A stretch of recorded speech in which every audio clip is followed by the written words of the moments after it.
అందరికీ నా హృదయపూర్వక నమస్కారాలు. సినిమా ముందు తర్వాత రోజుల తర్వాత ఇంటరాక్ట్ అవుదాం అనుకున్నాను, కానీ ఇక ముందే ఇంటరాక్ట్ అవ్వాల్సి వచ్చింది. దానికి కారణం అసలు ఈ ఆడియో ఫంక్షన్ నిన్న దాకా చెయ్యాలా వద్దా అనేది కొన్ని ఇష్యూస్ ఉన్నాయి మాకు. దానికి మేజర్ కన్సర్న్స్ అంటే ఏంటంటే, మేము అప్లై చేసినప్పుడు పోలీస్ డిపార్ట్మెంట్ చాలా కన్సర్న్స్ రైజ్ చేశారు. ఇట్లా అంటే గతంలో మిగతా ఫిల్మ్ ఫంక్షన్స్ కానీ, అలాగే గోపాల సినిమాల్లో ఈ స్టాబింగ్ ఇన్సిడెంట్ కానీ వీటన్నిటి దృష్టిలో ఆలోచించి హోటల్లో చేయబోతుంటే మాకు హోటల్ నుంచి పర్మిషన్ తీసుకున్నా కానీ డిపార్ట్మెంట్ కొన్ని సెక్యూరిటీ కన్సర్న్స్ రైజ్ చేశారు. సో వాళ్ళు చెప్పిన లాట్ ఆఫ్ ఫారెన్ డెలిగేట్స్ ఉంటారు, ఎన్ని ఇష్యూస్ ఉన్నాయి, మీరు అసలు ఇక్కడ కాకుండా వేరే వెన్యూ ట్రై చేస్తారని చెప్తే మేము అది కూడా ట్రై చేసాం. బేసిక్గా నేను ఆఖరి వ్యక్తిని అవుతాను. మామూలుగా ఏదైనా పబ్లిక్ ఫంక్షన్స్ చేయాలంటే కూడా నేను చాలా 10 సార్లు ఆలోచిస్తాం. ఎందుకంటే వచ్చే అతిథులకి కానీ అభిమానులకి కానీ ఎవరికైనా దెబ్బలు తగులుతాయా, వాళ్ళకి సేఫ్గా ఇంటికి వెళ్ళాలని ఆలోచించేవాడిని. అన్నీ ఆలోచించినా కానీ మాకు ఈ సమస్యలు వచ్చినాయి. సో ప్రొడ్యూసర్ శరత్ మరార్ గారు కూడా పర్సనల్గా వ్యక్తిగతంగా ఆయనే వెళ్ళి పోలీస్ డిపార్ట్మెంట్కి ఆయన చెప్పారు, ఇవి చేయబోతున్నాం అని చెప్పి. సో నేను ఈ సందర్భంగా నేను ప్రెస్ మీట్ని దేనికి చెప్పబోతున్నాను అంటే, ముఖ్యంగా వచ్చే అభిమానులందరికీ వీళ్ళకి దయచేసి పాసులు లేని వాళ్ళు ఎవరు గుమిగూడొద్దు అక్కడ ఆ హోటల్లో. దయచేసి పాసులు ఉన్న వాళ్ళే లోపలికి రండి. పాస్ లేని వాళ్ళు దయచేసి మీ ఇళ్లలో కానీ మీకున్న మీ టీవీలో చూసుకోమని నా విన్నపం. ఎందుకంటే మీరు గుమిగూడితే అక్కడికి వచ్చే అసాంఘిక శక్తులకి వాళ్ళకి ఆ స్టాబింగ్ ఇన్సిడెంట్ లాగా జరుగుతాయి అన్నది పోలీస్ కన్సర్న్స్ ఉన్నాయి. సో అలాంటి ఏదన్నా రాకుండా జరగకుండా ఓన్లీ పాసెస్ ఉన్న వాళ్ళే లోపలికి రావాలి. మిగతా వాళ్ళు దయచేసి టీవీలోనే చూడండి. ఇది ప్రత్యేకించి వాళ్ళకి నా విన్నపం. అలాగే నిన్నదాకా జరుగుద్దా లేదా అసలు అంటే ఒక పాయింట్ ఆఫ్ టైంలో నేను మరి ఇన్ని సెక్యూరిటీ కన్సర్న్స్ ఉన్నప్పుడు అసలు క్యాన్సిల్ చేసామని చెప్పాను ఫంక్షన్ కూడా. ఇంకా మామూలుగా ఏదో ఇట్లా ప్రెస్ మీట్లో ఆడియో రిలీజ్ చేసేద్దాం అనే స్థాయికి కూడా వచ్చాను నేను. కాకపోతే నేను అన్ని శరత్ మరార్ గారు చేసిన విధానాలు ఇవన్నీ, ముఖ్యంగా సిపి అనురాగ్ శర్మ గారు వారు ఇచ్చిన సహకారం కానీ, అలాగే డీసీపీ కార్తికేయ గారు, మాదాపూర్ సిఐ గారికి, జుబ్లీ సిఐ గారికి ప్రత్యేకించిన కృతజ్ఞతలు. వీటన్నిటికంటే ముఖ్యంగా తెలంగాణ ప్రభుత్వానికి, హరీష్ రావు గారికి, కేటీఆర్ గారికి కూడా మనస్ఫూర్తిగా కృతజ్ఞతలు తెలియజేసుకున్నాం వారి సహకారం అందించినందుకు. ముఖ్యంగా అభిమానులకి ఇంకొకసారి దయచేసి పాస్ లేని వాళ్ళు ఎవరి మటుకు దయచేసి అక్కడికి గుమిగూడొద్దు, రావద్దు. దయచేసి ఇళ్లలో చూడాలి. Thank you. అలాగే కమిషనర్ సివి ఆనంద్ గారికి కూడా మనస్ఫూర్తిగా కృతజ్ఞతలు తెలియజేసుకున్నాం. డీజీపీ అనురాగ్ శర్మ గారికి థ్యాంక్ యూ. అంటే సెక్యూరిటీ ఎలా చేశారంటే, మేము లాట్ ఆఫ్ సెక్యూరిటీ అరేంజ్ చేసాం. పర్సనల్గా నాకు ఉండే సెక్యూరిటీ బాంబే నుంచి కూడా ఇంకో ఎక్స్ట్రా 25 మెంబర్ని తెప్పించుకున్నాను. మోర్ ఆఫ్ ఇలాంటి స్పెషల్ ఈవెంట్స్ని ఆర్గనైజ్ చేసేవాళ్ళు, వాళ్ళు కూడా ఆర్గనైజ్ చేస్తాను. అపార్ట్ ఫ్రమ్ అడిషనల్ పోలీస్ ఫోర్సెస్ని కూడా డిప్లాయ్ చేస్తూ ఉన్నాం. ఎందుకంటే లాట్ ఆఫ్ ఫారెన్ డెలిగేట్స్ అంతా ఉంటారు, వాళ్ళు ఎవరికి ఇబ్బంది కలగకూడదు అని చెప్పేసి. లాస్ట్ టైం నేను జనసేన ఆవిర్భావ సభ కూడా చేశాను, అప్పుడు ఏం జరగలేదు. కానీ మరి ఇప్పుడు కన్సర్న్స్ వేరుగా ఉన్నాయని చెప్పారు డిపార్ట్మెంట్ కూడా.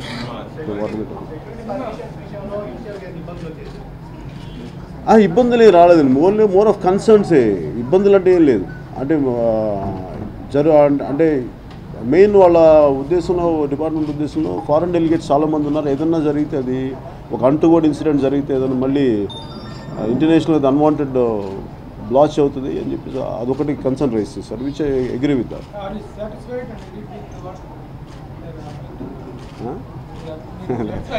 లేదు 100% సార్.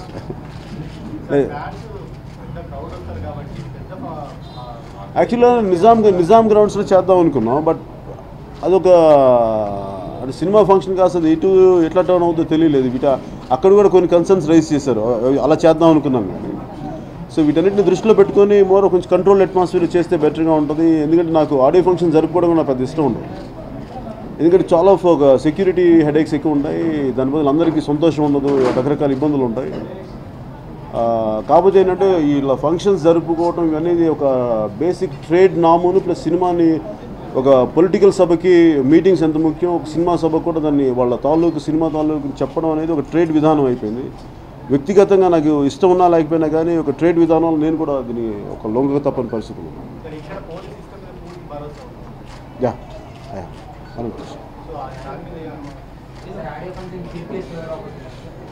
చిరంజీవి గారిని ఇన్వైట్ చేశారండి, చిరంజీవి గారు రాబోదు. ఎందుకంటే గబ్బర్ సింగ్ కూడా ఆయన రిలీజ్ చేశారు. ఇవన్నీ కాకుండా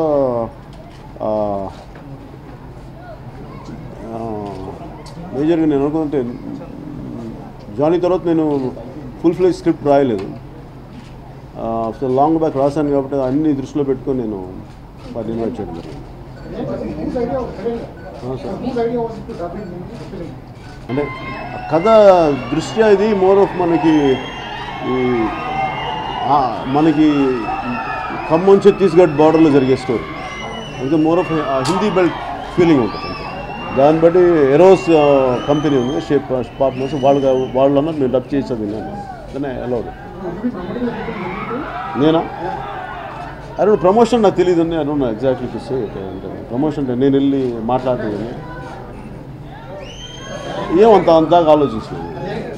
ఆందోళన మధ్యగా ఇదేమైపోయిందంటే ఇది ఒక సినిమాని రిలీజ్ అవుతుందని చెప్పడం ఒక నెసెసిటీ, ఒక రిక్వైర్మెంట్. దాన్ని డినై చేయలేము దాన్ని.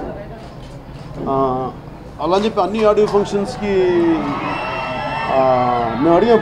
పోలీస్ డిపార్ట్మెంట్ కూడా మన ప్రొడక్షన్ నుంచి అడిగితే మీ పర్టికులర్ సినిమాకి కొంచెం ఇబ్బంది ఎక్కువ ఉంటుంది మా మిగతా సినిమాకి అంటే.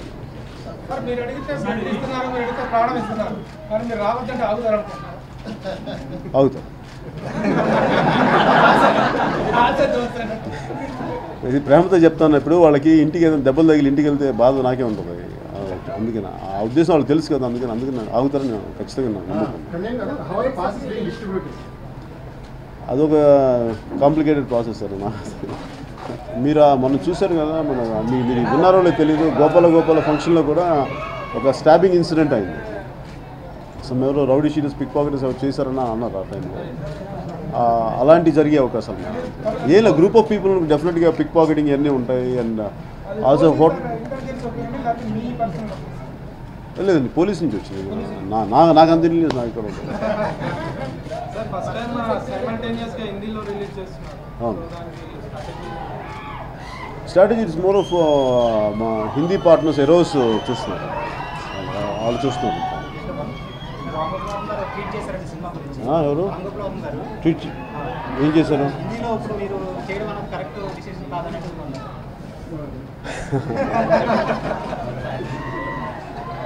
నాకు ఆయన ట్వీట్స్ నాకు ఎప్పుడో చెప్తూ ఉంటారు, చదువుతూ ఉంటాను. నేను కూడా ఆయన ఒపీనియన్ నేను గౌరవిస్తాను. అలా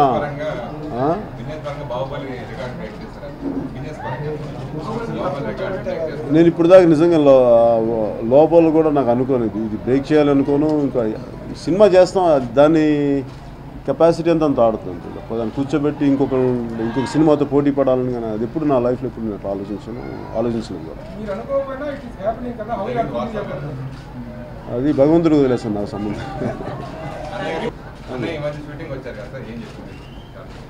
ఆయన సెట్ చూశారు, నన్ను పక్కనే కదా, ఇంటి పక్కనే కదా, సెట్ చూసాను. బట్ రియలిస్టిక్గా ఉంది, బాగుందని చెప్పాను. మిగతా మామూలు సరదాగా మాట్లాడుతున్నాను. నేను డబ్బింగ్ నేను చెప్పండి, ఇంకో నాలాంటి వాయిస్ ఏదో ఉందో వాళ్ళ చేత చెప్పిస్తాను. లేదు నేను పాడలేదు, నాకు అంత గ్రిప్ లేదు హిందీ. సినిమా నా నష్టాల గురికి నిలబడాలి కదా, మరి అంత ఖర్చు పెట్టాం. అట్లాగే అంటే అట్లా సినిమాగానే తీసాను తప్ప పొలిటికల్గా జర్నీ చేశానని కానీ అట్లాగే ఆ దృష్టితో చేయలేదు. డైరెక్షన్ చేయను అన్న, మొన్న చేయకపోవడం కథ వచ్చినప్పుడు ఉంటుందండి ఎవరితో.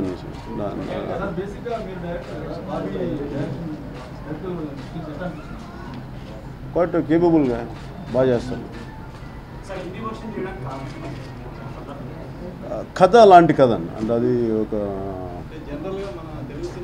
కథ నేపథ్యం అలాంటిది.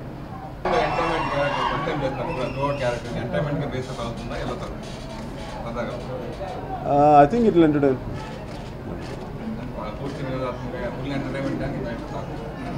అంటే ఏదో ఏదో అనుకుని మేము చేస్తాం, ఫైనల్గా అది జనం దానికి ఎలా రెస్పాండ్ అవుతారని. ఐ థింక్ వీడియో డైరెక్షన్ చాలా కారణాలు ఉన్నాయండి. అది నేను ఒకటి నాకు లిమిటేషన్స్ వచ్చేస్తాయి డైరెక్షన్ చేయడం అంటే. నేను పుష్ చేసే దానికి చుట్టుపక్కల నాకు అంటే నేను ఒక సర్టన్ విజువల్ క్వాలిటీ ఉంటుంది, సర్టన్ విజన్ ఉంటుంది. దానికి అందరినీ పుష్ చేసే టైంలో అందరికి నా మీద కోపం వచ్చేస్తాయి. అంటే సాధించే వరకు వదలను, నెట్టేస్తాను అందరినీ. దానివల్ల వాళ్ళకి విసుగులు కోపాలు వచ్చేస్తాయి, ఎందుకు అని చెప్పి మానేస్తాను. ఆయన అంటే ఇష్టం అయితే నేను కోరుకుంటాను రావాలని అంత.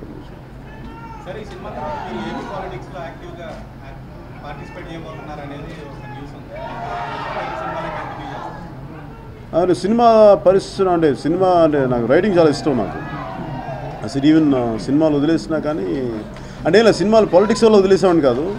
ఈవెన్ నా కరెక్ట్గా ఖుషి తర్వాత ఒక 4-5 హిట్స్ ఉంటే వదిలేసామండి. నేను యాక్చువల్గా ఖుషి తర్వాత 4-5 సినిమాలు చేసి సినిమా ఇండస్ట్రీ వదిలేద్దాం అనుకున్నాను. అది జరగలేదు.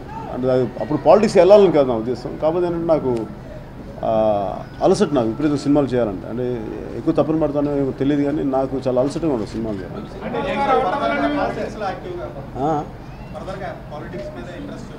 అట్లాగేం లేదండి, జరగాలి, ఎలా జరుగుతుంది చూస్తాను. అంటే ప్రస్తుతం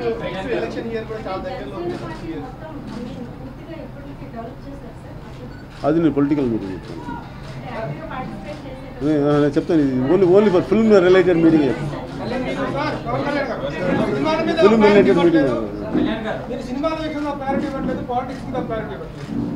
సినిమాలు చేస్తారంటే ఏమంటున్నారు, రాజకీయాలు ఏంటంటే ఏమంటున్నారు, what is Pawan Kalyan is going to do in అదే పొలిటిషియన్ ఆర్ ఫిల్మ్ స్టార్? అదే నాకు కన్ఫ్యూజన్. పాలిటిక్స్ లో పవన్ కళ్యాణ్ గారు ఏదో గుర్తొచ్చినప్పుడు వచ్చి కనిపించి వెళ్ళిపోతున్నారు, కంటిన్యూగా ఉండట్లేదు, కొన్ని సినిమాలు చేసి వివిధ రకాల విమర్శలు మీ మీద ఉన్నాయి. దీనికి మీరు స్పందన ఏంటంటే వెళ్తే పాలిటిక్స్ అది పొలిటికల్ మీటింగ్ చెప్తాను. అది పొలిటికల్ మీటింగ్లో చెప్తాను. ఒక యాక్టర్గా నేను చేయాలా లేదా అనేది నాకు హక్కు ఉంది, కానీ ఇలా చేయాలి అలా చేయకూడదు రూల్స్ ఏం లేవు కదా.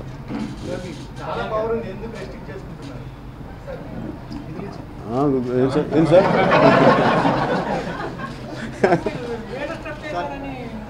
అదే ఏదో ప్రయత్నించాను, అది ఎలా వస్తుంది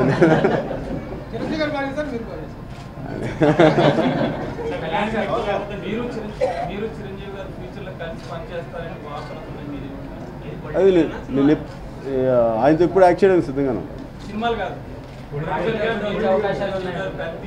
మీరు ఫిల్మ్ జర్నలిస్టా పొలిటికల్ జర్నలిస్టా? లే అంటే అలాగే ఏంటండి మీరు ఆర్టిస్ట్ పొలిటీషియన్ లేదు యాక్టింగ్.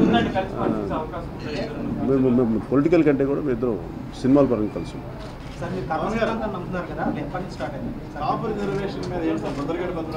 ఊరునండి. మీరు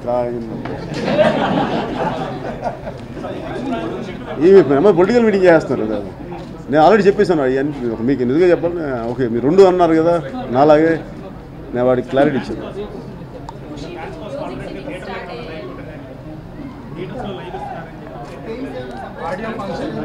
ఇస్తున్నారా అట్లా లేదు. ఓ అట్లా జనసేనకి ఇచ్చినట్టు సార్ ఒక విషయం sir, power star Pawan Kalyan అంటే it is span of 25 years అని కానీ కనీసం 100 ఫిలిమ్స్ అని కానీ ఆశిస్తుంటే మీరు 2-3 సినిమాల్లో నేను గురించి చెప్తున్నారు. How far it is good. మంచి చెడు నాకు తెలియదు కానీ రోజు గ్రూమింగ్ చేసుకుని చాలా అలసట. మీకు ఈ క్రేజ్ రావడానికి కారణం because you're a powerful and successful star. అలాంటిది నేను సినిమాలు వదిలేస్తున్నానని చెప్పడం వల్ల do you think that you are going to lose that charm? Maybe పోవచ్చు. చూడు పోయిన తర్వాత మళ్ళీ పవర్ స్టార్లో పవర్ పోయిన తర్వాత ఎలా సార్ బతికుంటాం కదా సార్? మీరు కర్మ సిద్ధాంతం నమ్ముతున్నారు కదా, ఎప్పటి నుంచి స్టార్ట్? నేను అలాగే అంత పెద్ద మాటలు తెలియదు సార్ నాకు.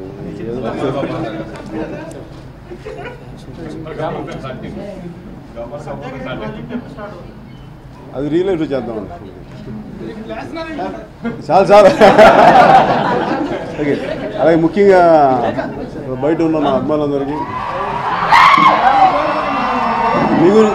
మీ గురించే మాట్లాడుతున్న పాస్ లేని వాళ్ళు దయచేసి అక్కడ రావద్దు. మీరు ఉండండి, సేఫ్గా ఉండాలి, సేఫ్గా ఇంటికి వెళ్ళండి, పాస్ ఉన్న వాళ్ళు దయచేసి రండి. థ్యాంక్ యూ అండ్ జై హింద్.